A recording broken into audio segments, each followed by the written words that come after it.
Cuando se calma el bullicio de la ciudad y se van apagando las luces de la casa, se enciende la luz del entendimiento.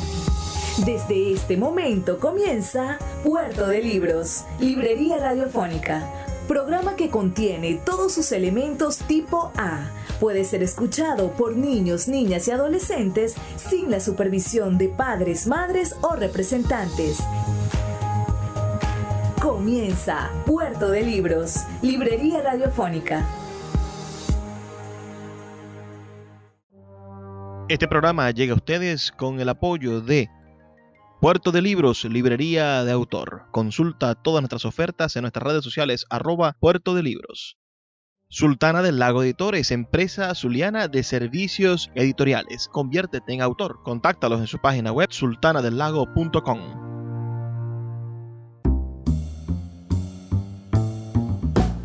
Bienvenidos a Puerto de Libros, Librería Radiofónica. Les habla Luis Peroso Cervantes, quien los acompaña de lunes a viernes, de 9 a 10 de la noche, por la Red Nacional de Emisoras Radio Fe y Alegría. 23 emisoras conectadas para llegar a sus hogares con buenos libros, con oportunidades de lectura y esas semillitas, esas semillas, las semillas de el criterio.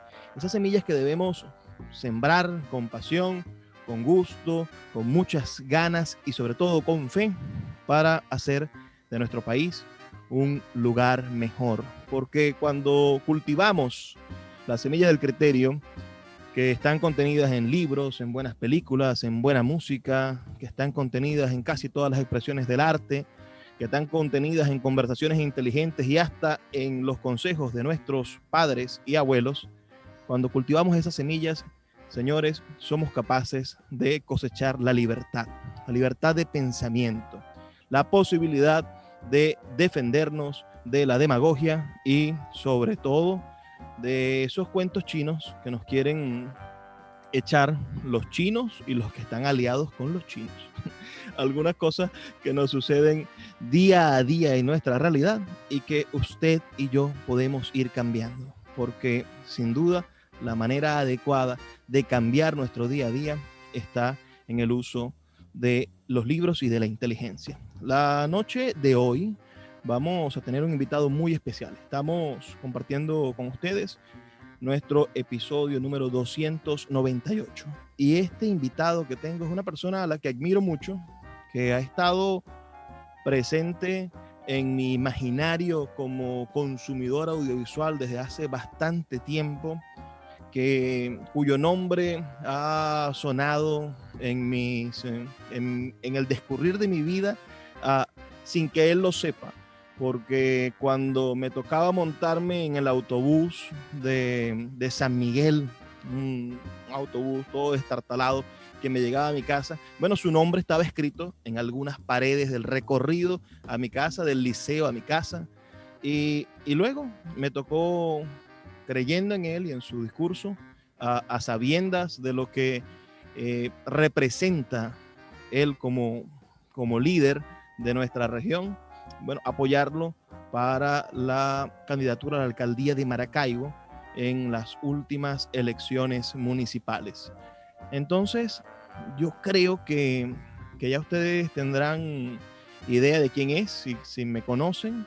Es nuestro apreciado Juan Carlos Fernández, quien no solamente es uno de los más activos y constantes productores audiovisuales de nuestra ciudad, quien a diario sale 1 hora y media, casi 2 horas, haciendo el trabajo periodístico en la televisión regional y que ustedes deberían conocer a nivel nacional y seguir su programa en YouTube, por ejemplo, donde da noticias certeras de lo que sucede en todo el país, sino que también es abogado, es magíster en gerencia y es licenciado en comunicación. Todos esos 3 títulos a mí me sorprenden, pero cuando uno ve el rostro de Juan Carlos no supone, no se da cuenta, porque resplandece en él lozanía, juventud, y debe de ser por la entrega constante que tiene. Pero Juan Carlos Fernández es uno de estos venezolanos que ha visto el nacimiento y la agonía del proceso democrático venezolano, porque Juan Carlos nace en el año 1960. Quiere decir que tiene memoria clara en su juventud de los años 70, del boom petrolero, de la Venezuela Saudita. También tiene en su recorrido vital inscrito el pasado Viernes Negro y el nacimiento de la crisis de esa década perdida de América Latina de los años 90, que nos ha condenado, bueno, a este siglo XXI en el cual parece que América Latina es el escalón siguiente encima de la crisis africana que ha sido eterna. Alrededor de todo esto se presenta él siempre como un optimista y como un ejemplo a seguir, y por eso esta noche lo hemos traído aquí a Puerto de Libros, librería radiofónica, para que nos hable de sus lecturas, para que nos hable de sus preocupaciones y sobre todo nos ayude a regar esa semillita del criterio. Juan Carlos, por favor, darle un saludo a nuestra audiencia en la Red Nacional de Emisoras Radio Fe y Alegría. Bueno, Luis Peroso Cervantes, un placer conversar contigo y con toda tu vastísima audiencia de esta Red Nacional de Fe y Alegría, de la cual soy alumno. Yo soy hijo de Fe y Alegría del Liceo General Rafael Urdaneta en el barrio El Manzanillo. Allí aprendí quizás la orientación que luego mi vida ha seguido.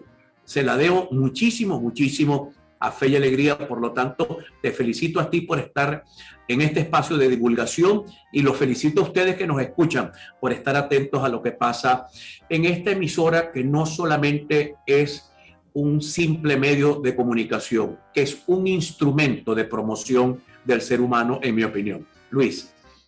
Juan Carlos, háblame de tu juventud, háblame de esa Maracaibo en la que naciste del año 1960, háblame de lo que es tu recuerdo de la venezolanidad. ¿En qué momento Juan Carlos Fernández, cuando niño, se da cuenta que es venezolano y se siembra ese sentimiento venezolano que tanto defiendes día a día? Bueno, lo primero que yo sentí es que yo era de Maracaibo. Lo primero es que uno es de donde uno nace. Y yo era de Sierra Maestra, porque yo nací y viví hasta los 18 años en mi barrio natal, que es Sierra Maestra. Entonces, mi primera percepción de pertenencia es a mi familia, a mi barrio y a mi ciudad. Luego, a mi Zulia. Conocí el Zulia, ese Zulia diverso, ese Zulia que tú te emocionaba recorrerlo, porque ir, por ejemplo, yo tenía un tío que tenía una finca por allá por el Laberinto, ir al Laberinto a ver vacas, a ver tractores, a ver alambre de púas, también a ver obreros durmiendo debajo de una cajita o arriba de una cajita de madera que era su única pertenencia. También eso impactó a aquel niño que comenzaba a recorrer el estado. O sea, este es un estado donde ibas a Santa Bárbara y veías la gran producción de leche, o ibas a Machiques, Colón, y veías la producción de carne, o ibas a los puertos de Altagracia, a la pesquería, ahí en la zona de Los Jovitos, pero también siempre me encontraba con la pobreza. Veía como siempre dos Venezuelas. Creo que hemos tenido durante toda nuestra historia dos países navegando en paralelo, el país ideal y el país de la gente, el país de los ciudadanos, de la mayoría, que no era siempre tan ideal. Entonces, en ese país yo me crié, yo soy un visitante asiduo del mercado de los buchones. Iba con mi padre, yo era un niño, de ver las piraguas del lago. Mi padre era piragüero, mi abuelo era piragüero. Eso me vinculó al lago, la pesca, éramos pescadores aficionados, pescadores de anzuelo, mi viejo y yo, y eso nos vinculó muchísimo a la Maracaibo lacustre, que es una Maracaibo que hoy no tenemos con tanto acercamiento. Hoy la Maracaibo lacustre hay, en mi opinión, que regresársela un poco a los maravinos. Luego, mi madre es andina, mi madre es gocha, de un pueblo que se llama San José de Palmira, en el estado Mérida. Cuando comencé los primeros viajes a los Andes, entonces me tropecé con mis raíces andinas, que ya las tenía porque como nosotros somos una sociedad matriarcal, en mi casa se comía, en vez de mojito en coco, se comieran caraotas negras y plátano verde sancochado, ¿no? Entonces yo comía, mi alimentación era andina, mi vida era zuliana, mi padre me acariciaba con las costumbres cañaderas porque era la de la cañada, pero mi madre me imponía el récord andino de hacer la vida. Entonces allí comencé a sentir la venezolanidad, el país. Luego lo recorrí, tuve una suerte, Luis Peroso, yo recorría Venezuela cuando uno se montaba un morral en la espalda, le colocaba un aviso a un cartoncito que decía Mérida y 10 horas después estaba en Mérida sin ningún peligro. Así recorrí yo toda Venezuela con mi mochila, con mi morral a la espalda, con la barba como la que tú tienes no sé qué edad tienes tú, Luis Peroso, debes tener unos 30 años. Bueno, yo usaba una barba también bastante poblada, porque yo era un hombre de izquierda y a los de izquierda nos gustaba usar barba.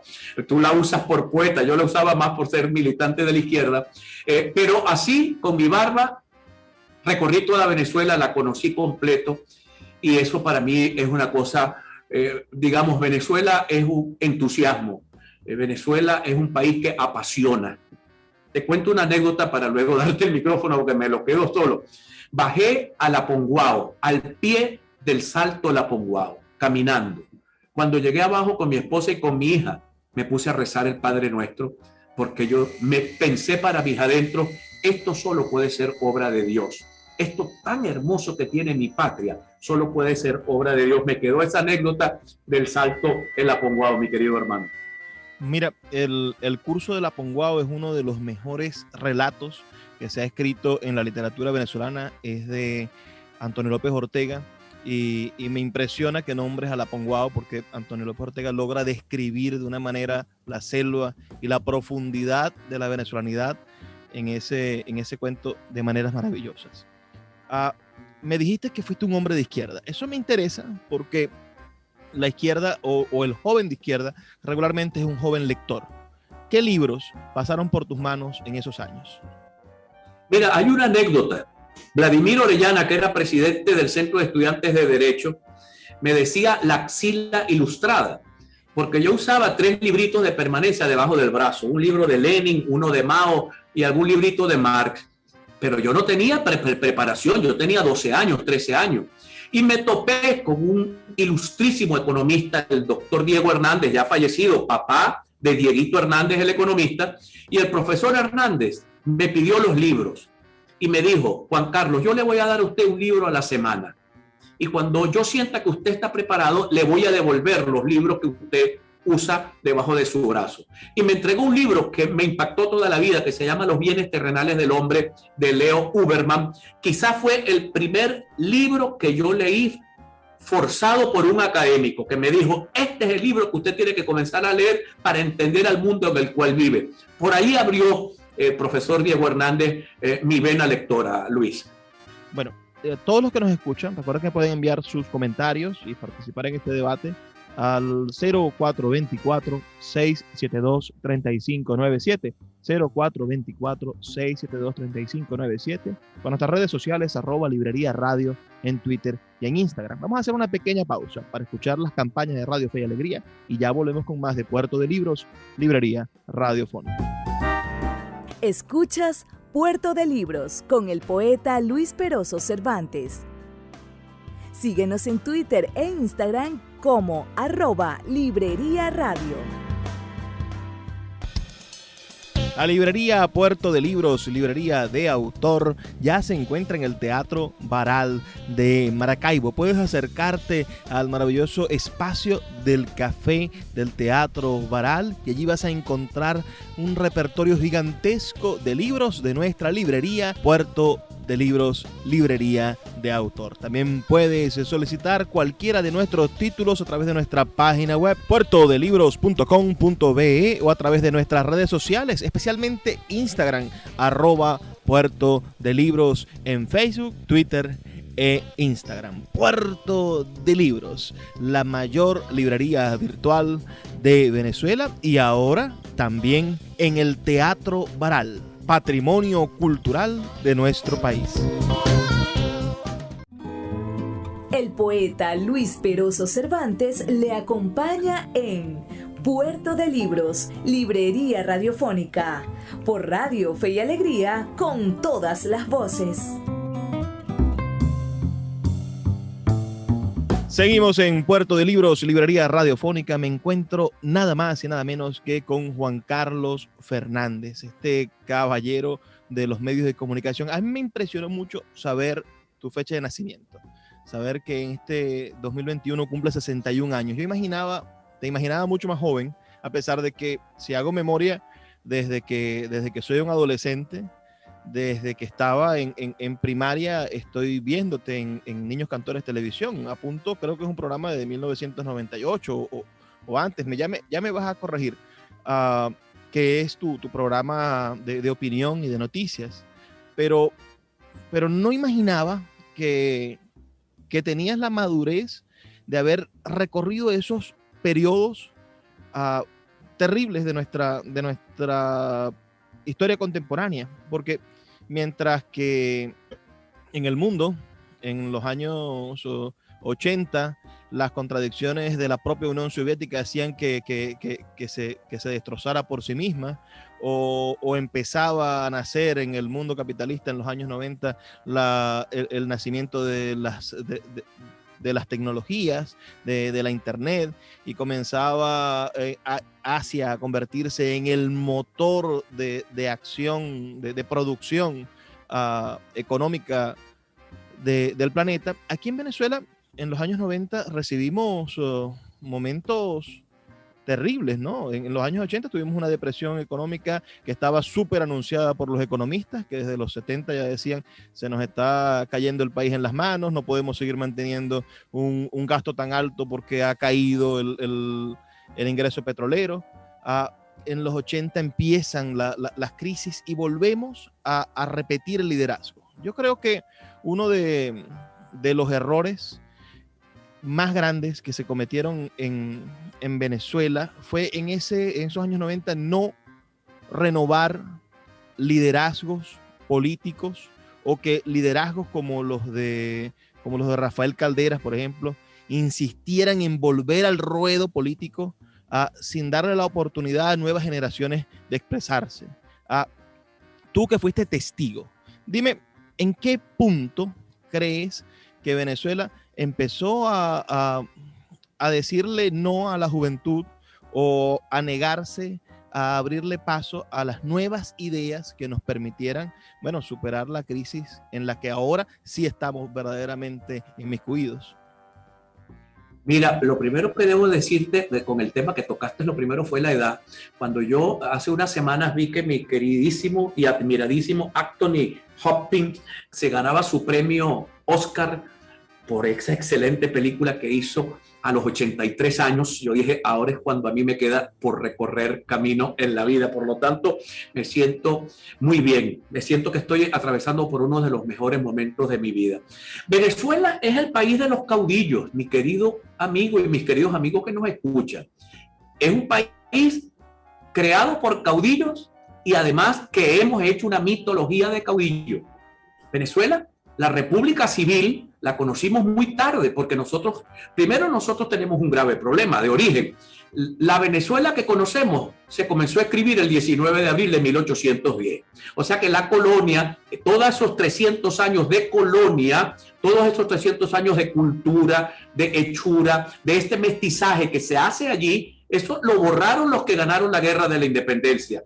Ya nos quitaron 300 años de historia de nuestro quehacer como sociedad. Luego, la guerra la ganan los militares, o unos que no eran militares. Bolívar no era militar, se hizo militar en la guerra. Muchos de ellos no eran militares, se hicieron militares, y luego que ganaron, entonces se repartieron las tierras del país porque ellos habían ganado la guerra.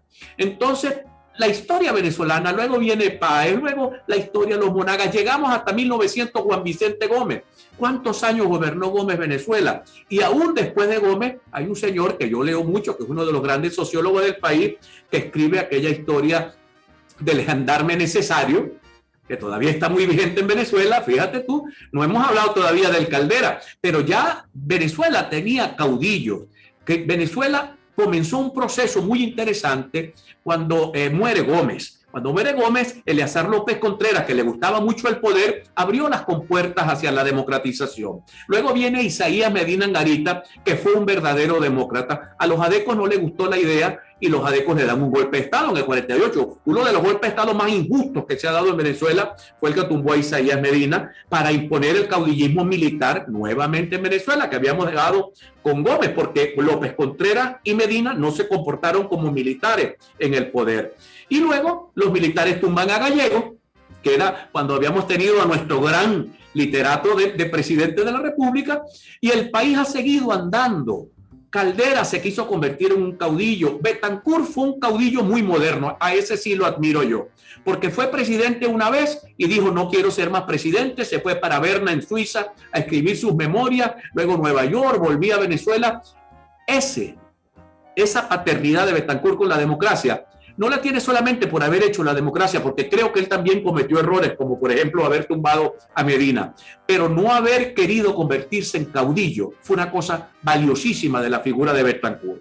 Luego volvimos a los caudillos con Caldera, volvimos a los caudillos con Pérez, volvimos a los caudillos con Alfaro, y cuando el modelo democrático fracasa, pedimos otro caudillo, y aparece Hugo Chávez, que finalmente, ¿qué era Hugo Chávez? Un caudillo. Igual que Maizante, ese señor Maizanta que él dice que era su tatarabuelo. Bueno, otro hombre de esos que se querían coger el poder en Venezuela, que no creían en la democracia, que no creían en la libertad, que no creían en la alternancia, llegó con las mismas ideas de cualquiera, con las ideas de venganza social, con las ideas de redención social, las ideas... yo no sé si en el libro del doctor Ramón J. Velázquez, de La caída del liberalismo amarillo, hay una anécdota sobre los liberales y los conservadores, y uno le pregunta al otro, ¿y usted por qué es liberal? Bueno, porque si los del frente fuesen liberales, yo sería conservador. O sea, sin ideología, lo que les importaba era el poder. Y llegamos a esta parte más ruda de la historia venezolana, con una gente que no tiene ideología, que lo que le interesa es el poder, la corrupción, la coima. Lastimosamente Venezuela está viviendo su peor época. Ojalá y sea la mejor época de aprendizaje para que nos curemos de las heridas y de esta especie de karma del caudillismo y del karma del militarismo, que no tiene nada que ver con la edad de las personas. Yo, por ejemplo...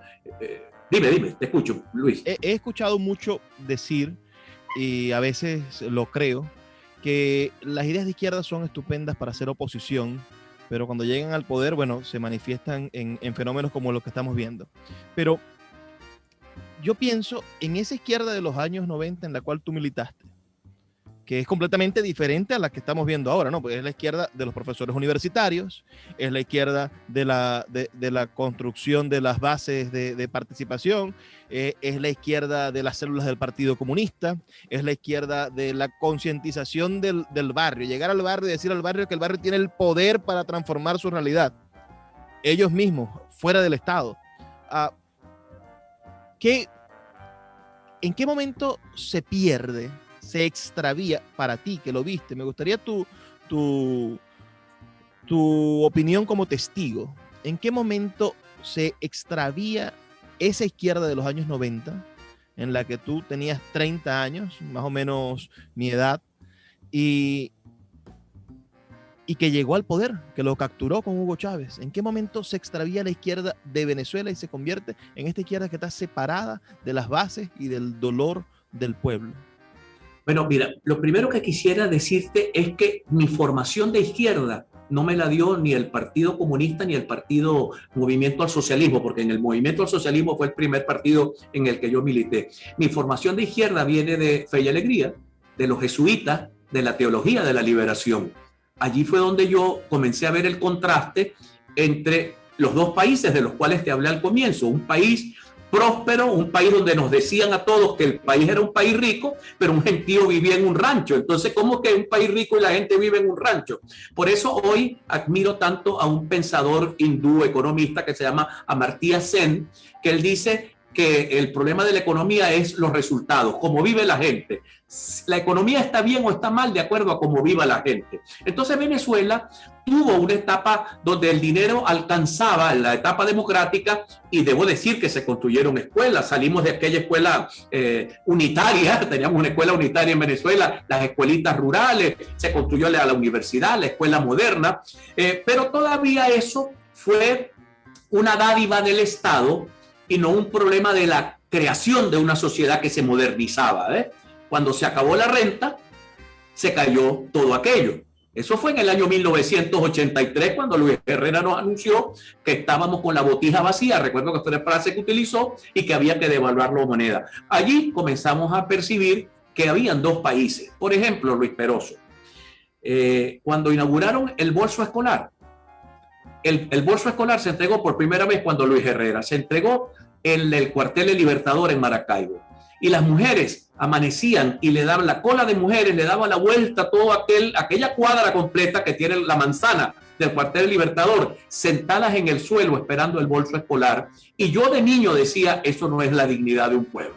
Esa no es la dignidad de un pueblo. Y estoy hablándote de un gobierno social cristiano, que era el gobierno de Luis Herrera Campín. Yo pienso que la dignidad del pueblo está en su desarrollo personal, en su desarrollo individual, que es que sumado al desarrollo individual hace el desarrollo colectivo, y ahí hay que apuntar. Entonces, yo creo que la izquierda más brillante que ha tenido Venezuela es la del movimiento al socialismo, que rompió con la Unión Soviética, que rompe con el Partido Comunista, que se traje las ideas de aquellos que llamaban el eurosocialismo, que luego se implanta en Finlandia, en Suecia, en Noruega, con los avances que hay allá inmensos de estado de bienestar. Esta mañana estaba viendo un programa sobre el índice de Gini, y el más elevado que hay es el de Finlandia. O sea, son más felices y tienen mejor bienestar económico los finlandeses que Inglaterra y que Estados Unidos juntos. Entonces, tiene que ver con el resultado. El país, el Estado, la economía, las cosas tienen que servir para algo. Y tienen que servir es para la promoción del ser humano, en medio del capitalismo, en medio del mercado libre. Pero si la gente vive, si el 80% de un país vive en pobreza, ni que sea capitalista, ni que sea socialista, eso no existe. Ese es un modelo fracasado. Los modelos exitosos son donde hay una fuerte clase media, donde hay unos sectores obreros organizados que viven relativamente bien, donde la educación es buena, donde la educación es parte de la movilidad social. Esos son los buenos países. Por lo tanto, yo te diría que la izquierda falleció en Venezuela con los dogmas. Los dogmas matan la izquierda. Los dogmas matan a cualquier idea. Y lastimosamente, Hugo Chávez no era un hombre de izquierda. Hugo Chávez, que yo lo conocí y milité con él, Hugo Chávez era un hombre autoritario, militarista, y además con una cosa horrorosa. Se reunía con Marulanda y se reunía con Pérez Jiménez. O sea, tremendamente oportunista, sin idea de qué hacer con el país, pero un gran oportunista. A ese hombre yo lo conocí, te doy fe de lo que te estoy diciendo. Señores, si tienen opiniones, me gustaría recibirlas al 0424-672-3597, 0424-672-3597, con nuestras redes sociales, @librería radio. Vamos a hacer una pequeña pausa, son solamente 2 minutos, y ya volvemos con más de esta entrevista a Juan Carlos Fernández. Escuchas Puerto de Libros con el poeta Luis Peroso Cervantes. Síguenos en Twitter e Instagram como @librería radio. Sultana del Lago Editores es una empresa zuliana de servicios editoriales. Nuestro catálogo tiene más de 100 títulos de autores nacionales e internacionales. Además, somos la única editorial que presta servicios de impresión bajo demanda en Maracaibo. No necesitas invertir en grandes tirajes. Tus lectores pedirán tu libro, nosotros lo imprimiremos y tú obtendrás regalías. Por ello, también editamos internacionalmente en Amazon y Google Play Books. Conoce más en nuestra nueva página web www.sultanadelago.com o siguiéndonos en Instagram como @sultanadelago. El poeta Luis Peroso Cervantes le acompaña en Puerto de Libros, librería radiofónica, por Radio Fe y Alegría, con todas las voces. Seguimos en Puerto de Libros, librería radiofónica, esta noche con una persona que yo admiro muchísimo, que todos los días escucho, no en la televisión, porque no tengo televisor, sino que lo escucho en su canal de YouTube. Así que los invito a todos a que a las 3 de la tarde más o menos vayan a YouTube, coloquen Juan Carlos Fernández, sigan su programa y se enteren de las actualidades noticiosas del país y sobre todo de su reflexión diaria que creo en algún momento habrá que transcribirlas mejores y hacer un libro, porque hay ideas sobre la transformación del país que logra Juan Carlos encapsular de tal manera que podrían ser pequeñas piezas para la guía del futuro. Hay un montón de propuestas, de cosas que hacer por cada una de nuestras ciudades y por el futuro de nuestro país. Juan Carlos, hiciste zancos, hiciste títeres, hiciste teatro cuando eras un joven barbudo como yo, porque si hay algo que tenemos las personas que queremos cambiar estas realidades, y es que creemos que el arte, las expresiones literarias, que sobre todo aquellas manifestaciones que nos hacen ser más sensibles, son las que verdaderamente pueden transformar el ser y transformarlo quizás más inmediatamente, porque sinceramente una tortura en un campo de concentración, como quedó demostrado, también fracturan y transforman el ser. Pero el arte lo transforma en positivo. No solamente la violencia y la pobreza transforman el ser, sino el arte. Cuéntanos de esa etapa en la cual eras un joven barbudo que hacía arte, que creía que la transformación del país también era por ese camino, por el camino de los artistas. Te quiero contar una anécdota posterior a esa, cuando ya era padre de familia. Tengo una cita en el Colegio Mater Salvatoris de Maracaibo, donde estudiaba mi hija María Beatriz, y yo me siento a conversar con la monja, la madre superiora, una española, y yo le digo a ella, sabe que yo a mi hija le estoy enseñando a los poetas españoles, que son quizás los que yo más admiro, que son de García Lorca en adelante, de esa generación del 35-37 español, de Miguel Hernández, y la monja me miró y me dijo, ¿y por qué no le enseña matemática? Entonces yo la miré y le dije, bueno, esta monja debe ser republicana española, debe ser franquista, y yo le dije, la matemática se la enseña a usted, yo le cultivo el alma, porque para mí matemáticos sin alma no son buenas personas. Entonces, esa experiencia que yo la traigo ahora con mi hija fue la experiencia que yo aprendí con los primeros contactos con la música, los primeros contactos con la pintura, con el teatro de títeres, con el teatro propiamente dicho. Yo trabajé con Nicanor Cifuentes en el Teatro Estable de Maracaibo como actor una buena temporada. Todo eso humaniza, en mi opinión, eso humaniza. Y es una cosa que tú no te das cuenta, que es como construir una casa ladrillo a ladrillo, y no te das cuenta cómo la casa se va desarrollando. En estos días, mi hija tiene 19 años, y disculpa que me vaya con ella, pero es que es la sumatoria de las cosas producen un resultado. Yo le digo a ella, hija, yo quiero que escuches este señor que está acá cantando. Este señor se llama Louis Armstrong, un trompetista norteamericano que se hizo un gran jazzista y luego cantó. Y mi hija lo escuchó con una atención y me dijo, sí, papá, es magnífico. Y te voy a colocar a otra señora de ese país. Y me colocó a Aretha Franklin. Pero es que ella tiene 19 años. ¿Y cómo conoce gente que cantaba en los años 50? Bueno, eso es un poco lechura, el ladrillo a ladrillo. Eso fue lo que hicieron conmigo. Gracias a Dios, en mi época todavía no habían televisores, celulares y pantallas, entonces nos teníamos que ir a pie con los libros, leíamos papel escrito, y yo tuve desde Salgari, desde Emilio Salgari, que fue lo primero que leí en mi vida, Julio Verne y esas historias fantásticas, y las películas fantásticas también que veía. Eso todo fue haciendo en mí los sueños, ese cerebro triuno que hablamos, digamos, ese cerebro que crea, que piensa, que ve la hermosura en el amanecer, ese cerebro que ve la hermosura en una fotografía, que ve la hermosura en una pintura, que ve la hermosura en un poema. Yo creo que eso es necesario para el ser humano, eso es imprescindible. Si yo no hubiese llevado esa vida, hubiese llevado una vida muy amarga, muy difícil. Aunque hace un rato leía que la señora Indira Gandhi escribió un pensamiento que decía: agradezco por esta vida tan difícil que me ha tocado vivir. Bueno, esa vida mía de niñito comenzó, y de adolescente leyendo hasta las 3 de la mañana. Cualquier cosa que me caía en la mano lo leía. Pero cuando caí ya en la orientación de Dieguito Hernández, aprendí a leer, a escoger las lecturas, y eso me ayudó a llegar más rápido a entender mi inmensa ignorancia, porque finalmente mientras más uno lee, más cuenta se da de la inmensa ignorancia que tiene.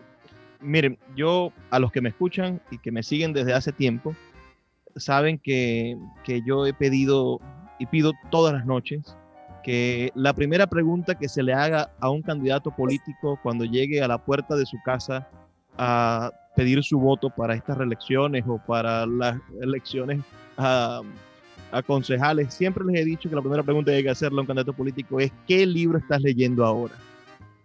Para saber qué talante tiene este señor. Podrán entender ustedes, los que me escuchan, por qué hace 4 años apoyé con toda furia a Juan Carlos Fernández a la alcaldía, y porque estoy dispuesto de muchísimas maneras a seguirlo apoyando en lo que disponga el destino y el futuro de este país, porque sin duda Juan Carlos es una especie de faro en esta oscuridad que es la política venezolana. Pero en medio de esta misma noche de tinieblas que son los partidos políticos y que es todo esto, tú decides profesionalizarte en derecho. Dime, ¿por qué un barbudo? ¿Por qué un hombre que viene de hacer teatro con Nicanor Cifuentes, que es otro barbudo, quizás el barbudo de la barba más larga de esta ciudad de Maracaibo? ¿Por qué estudiar derecho? Me parece, y siempre nos ha parecido, que el derecho es quizás lo más recto, lo más diferente al arte, lo más diferente a la parte sensible del hombre, aunque no sea cierto, pero siempre los abogados comunican esa rectitud incorrupta y conservadora. ¿Por qué estudiar derecho, Juan Carlos Fernández? Bueno, porque no pude, la revolución en la que me metí me tragó el tiempo, le dediqué muchos años al país que yo quería construir, acompañando al viejo José Vicente, que no fue el José Vicente que murió, sino a aquel José Vicente, acompañando a Pompeyo, acompañando a Teodoro, en la construcción de un país que nosotros creíamos que era posible hacer. Eso me tragó tiempo. Entonces yo quería estudiar, era para cura de primero. Lo primero que yo deseaba era ser sacerdote. Yo admiraba a los sacerdotes de Fe y Alegría. Admiraba al padre Acacio Velandria, que era un tipazo. Luego, sociología. Cómo entender mi entorno, cómo entender la humanidad. Cuando me tocó ya un poco ya mayor estudiar, dije, bueno, tengo que estudiar algo de lo cual se pueda vivir. Y pensé que el derecho era lo mejor para poder estudiar algo de lo cual pudiera vivir, y aprendí mucho con el derecho. Pero finalmente terminé siendo periodista. Terminé desde hace casi 23 años, me he dedicado de cuerpo y alma al periodismo, además de a la política, porque conseguí que había más vena en mí. O sea, yo he sido un hombre en permanente búsqueda. Todavía estoy en la búsqueda, Luis. Yo creo que los hombres no debemos terminar nuestras búsquedas, así como no debemos dejar de leer nunca, así como no debemos dejar de estudiar nunca, no debemos dejar de formarnos nunca. Yo trato de con mis aciertos y mis errores seguir en la búsqueda.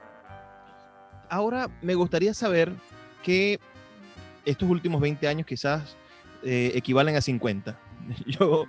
Son los años que he vivido, ¿no? Cuando Chávez llega al poder yo tengo 9 años.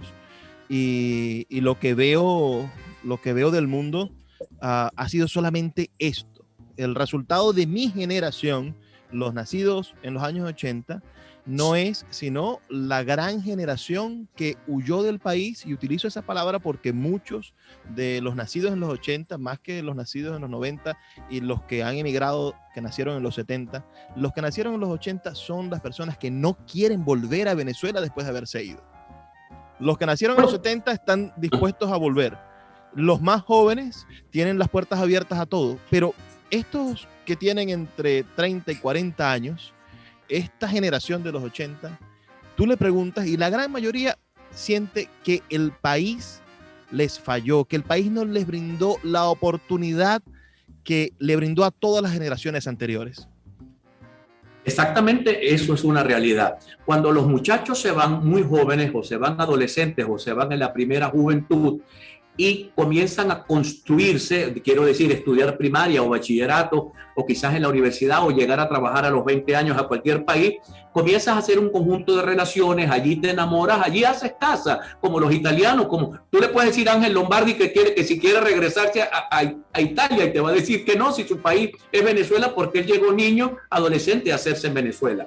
Y es normal que esa gente no vaya a volver porque ya no tiene la raíz, se le cortó, porque estos tipos no solamente se roban los reales, se roban los sueños, que es lo más doloroso de una sociedad, es que le roben los sueños. Ese sueño que tiene cualquier muchacho. Cuando yo era un adolescente, yo quería ser novio de Irene Sáenz, porque yo quería comerme el mundo, o de Marisa Sayalero, que eran las mujeres más bellas del país. Esa capacidad de movilidad, ¿ves? Esa movilidad la truncaron estos tipos. Hicieron huir a nuestra gente más hermosa, más joven, porque les quitaron la movilidad social, les quitaron el derecho a soñar, les quitaron el derecho a construirse. Pero aún quedan ladrillos, hermano. Yo soy trotero, caminante de la vereda del lago. Y yo caminaba por la vereda del lago y veía tu kiosco ahí de Puerto Libros. Yo decía, aquí todavía hay gente que quiere sembrar en Venezuela, que quiere cultivar en Venezuela. Vaya mi admiración a ese esfuerzo, a ese trabajo tuyo. O sea, ver tu kiosco cerrado de madrugada, o no lo habías abierto, después te lo cerró Casanova en medio de un arranque de estupidez de Casanova, en mi opinión, estupidez con falta de ilustración, cerrar una librería. Eso no se le ocurre a nadie en el planeta, chicos. Eso se le ocurre a un tipo enajenado mental, cerrar una librería. Y ayer veía que decía el poeta Ray Luca, el historiador, que en Caracas están cerrando las librerías, que ya no quedan las librerías, ya no existen las librerías, porque el sistema está hecho para embrutecer en vez de para cultivar. No está hecho para cultivar, está hecho para embrutecer, para adoctrinar y para alinear, para que todos pensemos iguales y para que todos nos conduzcamos de un solo modo. Así fue en China, así fue en Rusia, así es en Cuba y así hay en Venezuela. Pero en Cuba nace el movimiento San Isidro.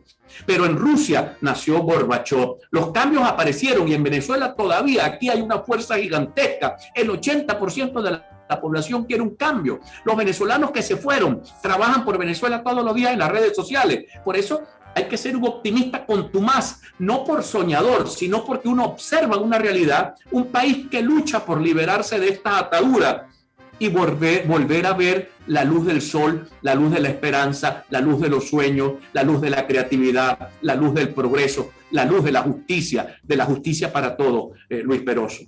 Bueno, vamos a hacer la última pausa de este programa, pero me traje a colación el lema de nuestra Universidad del Zulia. Post nubila foebus, lo pensó el poeta Losada, que quiere decir después de las nubes está el sol. Vamos a hacer una pequeña pausa, son 2 minutos y ya volvemos con más de Puerto de Libros, librería radiofónica. Escuchas Puerto de Libros con el poeta Luis Peroso Cervantes. Síguenos en Twitter e Instagram como @Librería Radio. Sin publicidad, tu marca o negocio está en desventaja frente a miles de emprendedores que sí hacen uso de los medios para dar a conocer sus productos. Puerto de Libros, librería radiofónica, te ofrece el mejor paquete publicitario para tu empresa. Un anuncio mid-roll en mitad de programa de 30 segundos, menciones en Twitter e Instagram, emisiones diarias en las 21 emisoras de la Red Nacional de Emisoras Radio Fe y Alegría, más la presencia en 25 plataformas de podcast a nivel mundial. Además, colgamos un anuncio permanente en nuestra página web. Únete a nuestro selecto grupo de patrocinantes y garantiza que tu marca o negocio tenga presencia diaria y constante ante miles de personas. Invierte en publicidad en radio con Puerto de Libros, librería radiofónica. Consulta nuestras tarifas al 0424-672 3597. 0424-672-3597. El poeta Luis Peroso Cervantes le acompaña en Puerto de Libros, Librería Radiofónica, por Radio Fe y Alegría, con todas las voces. Seguimos en Puerto de Libros y llegamos a nuestro último segmento. Hemos tenido una entrevista maravillosa con Juan Carlos Fernández, nuestro, ¿cómo podría decirlo? Nuestro Virgilio en la búsqueda del infierno noticioso del día a día en Niños Cantores Televisión y en su canal de YouTube, que los invito a que lo sintonicen. Yo creo que viendo noticias, viendo la manera en la que funciona la estructura de la información en el país, cualquier persona que esté dentro o fuera del país va a encontrar en la voz de Juan Carlos Fernández la verdad de lo que está sucediendo en Venezuela. A veces sintonizamos a opinadores políticos que están fuera desde hace mucho tiempo y lo que dicen a mí me parece bárbaro y sin sentido. Me parece que está divorciado de la realidad. A veces hablan y dicen, bueno, en este país no se puede vivir, y cada uno de nosotros que estamos aquí ahorita sintonizando la radio sabemos que estamos vivos en este país, algunos sobreviviendo, otros en el ostracismo de los libros, del arte o de cualquiera de las formas que hemos tenido para escapar de la crisis, para crear nuestros paraísos artificiales, como decía el poeta Charles Baudelaire. Pero me gustaría ir cerrando con la parte más humana, Juan Carlos. Háblanos de qué manera has hecho tú, a través de tu programa de televisión, has hecho esa labor social que parece que no se ha logrado hacer desde los espacios oficiales. Yo siento que hay herramientas sencillas que tú pones en práctica día a día. Crear una red de contactos de personas que donen medicamentos, que es algo que a fin de cuentas es un trabajo, organizarlo y de cierta manera garantizar que funcione sin corrupción en el centro, pero que es eficiente y que ha logrado ayudar a muchas personas, o darle la voz a personas indefensas para que hagan pequeñas denuncias o manifiesten su realidad. Háblame de Apunto, a lo que has dedicado, como dijiste, 23 años de tu vida. ¿De qué manera crees? Primero, ¿por qué comenzaste ese programa? ¿Cuál fue tu motivación originaria? ¿Y cómo ha cambiado esa motivación hasta la actualidad? Porque supongo que el Apunto de hace 23 años es completamente diferente, porque el tiempo cambia, al Apunto de hoy, 2021. Mira, aquel Apunto era un Apunto de viernes de 9:30 a 10 de la noche. Me veía mi mamá y mi novia Cira, que hoy es mi esposa después de 26 años. ¿Quién iba a ver un programa de opinión de 9:30 a 10 de la noche? Bueno, es como si yo dijera, nadie va a ir a Luis Peroso Cervantes. Y fíjate lo que terminó siendo Luis Peroso. Terminó siendo una referencia, digamos, comunicacional en el Estado, ¿no? Y fue un programa que se inició para promover la imagen de un político. No fue honesto el inicio. Fue un político, como muchos que han contratado un espacio en un canal de televisión, en una emisora de radio, para hablar y promover su imagen. Después, pero eso fue muy poco después, rompí con aquello y entendí el periodismo, lo comprendí sin haberlo estudiado.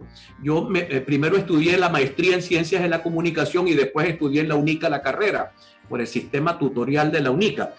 Allí me hice periodista a la hechura, como se hacían los viejos periodistas de la Asociación Venezolana de Periodistas, que ninguno era graduado profesionalmente hablando. Luego lo hice, me gradué. Entonces, Apunto ha vivido una experiencia, un recorrido importante, un recorrido político importante, pero además un recorrido tecnológico importante.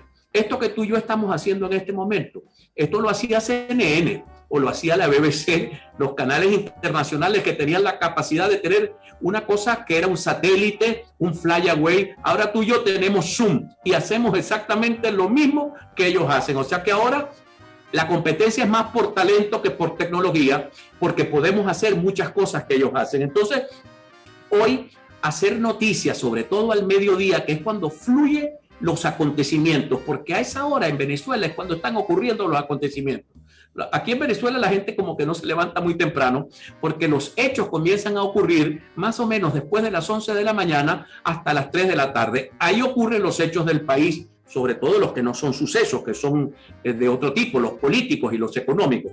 Bueno, entonces yo tengo la posibilidad de narrar al país que está en ese momento en plena vorágine.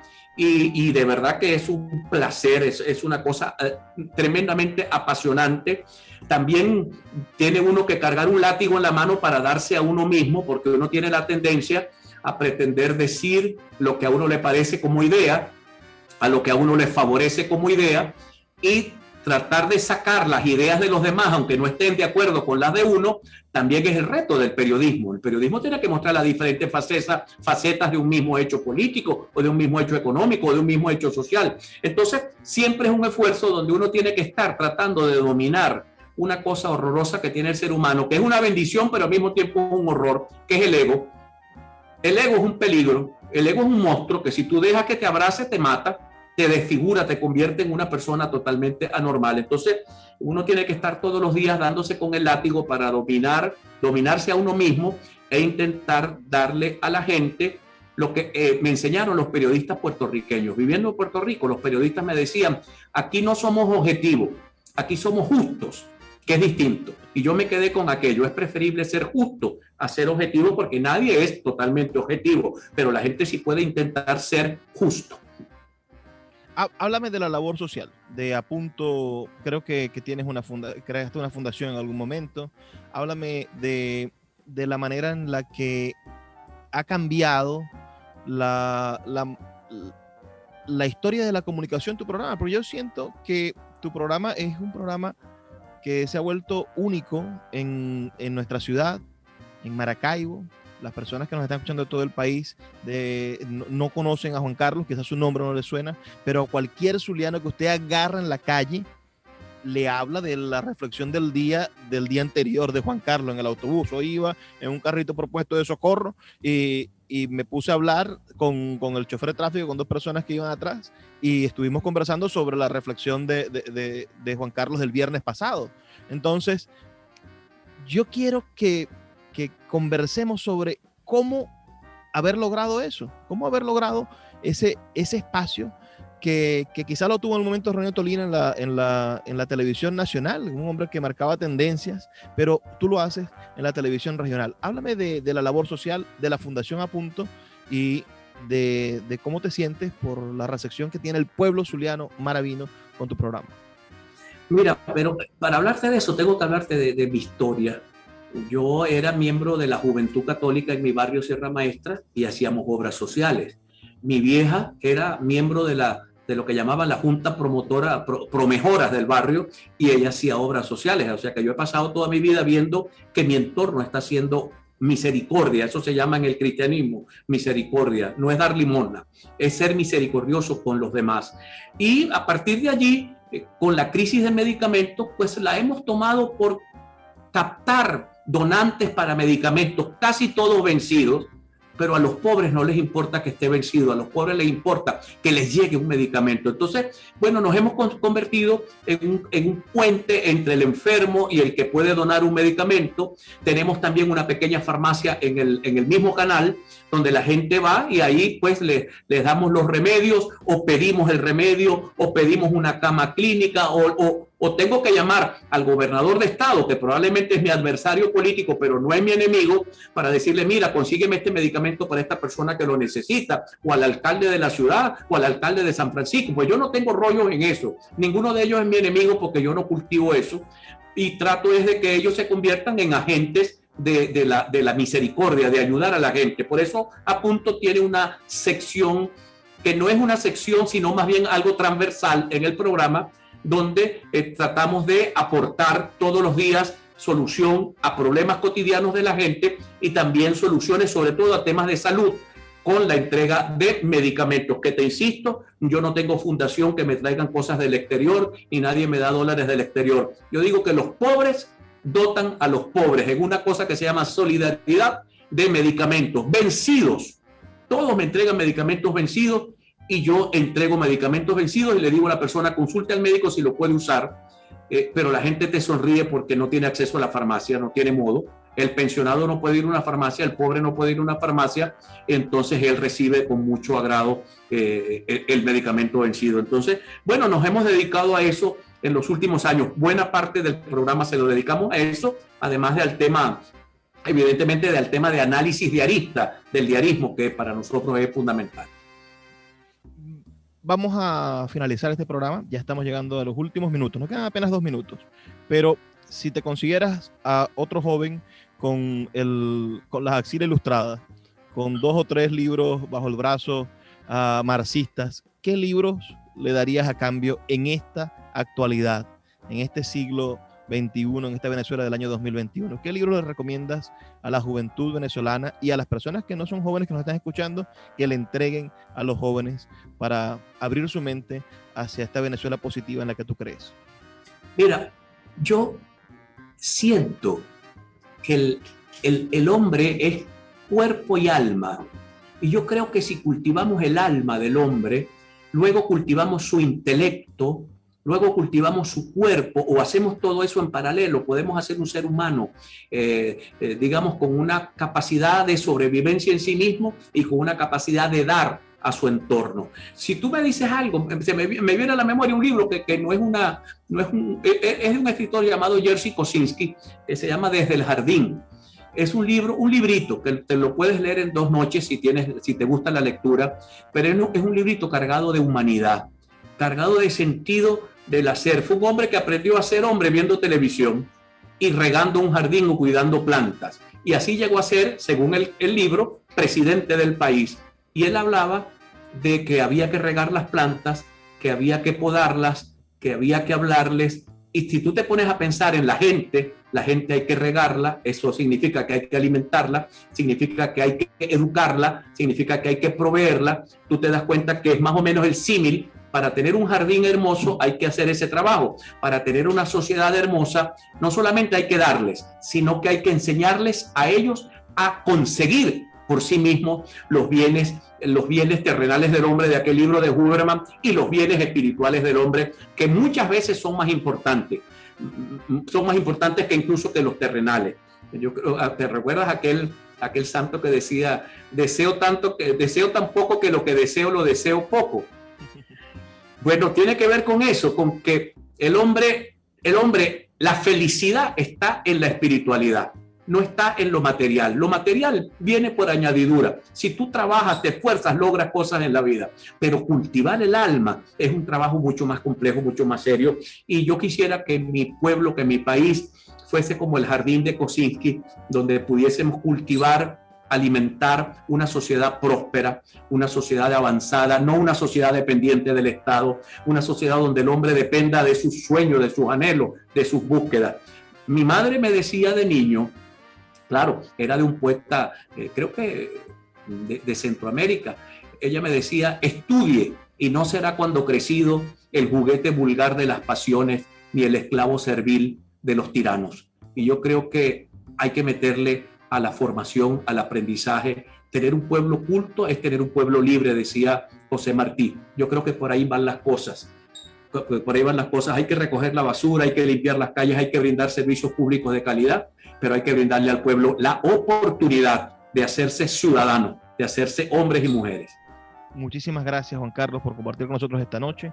Todos sus comentarios al 0424-672-3597. Yo se los haré llegar a Juan Carlos directamente para que podamos compartir, ahora sí, tener esas conversaciones directas que siempre tenemos. Me toca retirarme, no tenemos ya más tiempo, pero aún así siempre queda un momento para pedirles que por favor sean felices, lean poesía.